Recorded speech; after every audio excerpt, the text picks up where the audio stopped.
This is The Hanging City by Charlie N. Holmberg. This is a book that I have a lot of conflicting feelings about. It follows a young woman who seeks out the troll city of Kagmar and settles down, becomes part of the society. That already touches upon the world building, so we'll start with that. The high level world building is really quite interesting. This is a fantasy world, but it has post-apocalyptic vibes. Most of the world is this harsh desert where people just struggle to survive, except Kagmar, and is predominantly underground, but sort of cut into the cliff face of this enormous, almost bottomless in the way it's written, canyon. Able to grow things in the shade of the canyon is this oasis of civilization. I do feel like it gets less interesting as you delve into the details. It's both too simple and too complicated. A good example of that is that Kagmar has this caste system. Now, it's too simple in the fact that there's no nuance. People view their entire lives through virtually nothing other than what caste someone is. And it makes all the people seem quite one-dimensional. They don't seem to have any interests beyond caste. But conversely, it's too complex too. There are quite a lot of castes which the reader is expected to memorise. Characters, it's hit and miss. The main protagonist is underwhelming. It feels a little bit self-insert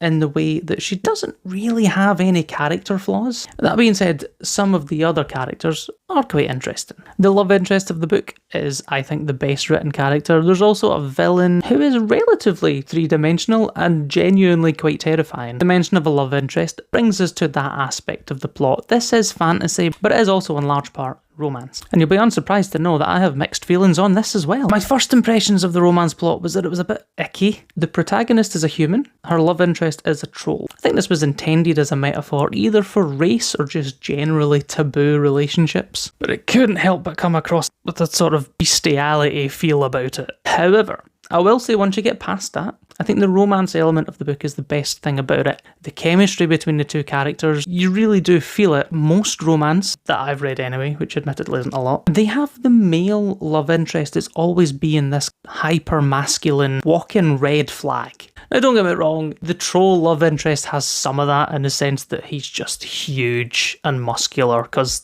well, he's a troll. But in terms of his character, he's kind and he's caring and non-violent. So that was quite refreshing. The plot is thin. A lot of time dedicated to world building. Not necessarily always especially interesting world building. And of course a lot of time spent on the romance, which admittedly is probably well spent. The actual plot doesn't do a lot until very late in the book. The last thing that I'll touch upon, our protagonist has a power. She can basically make people afraid. It's a fairly original concept. The premise basically reduces everyone in the world to being either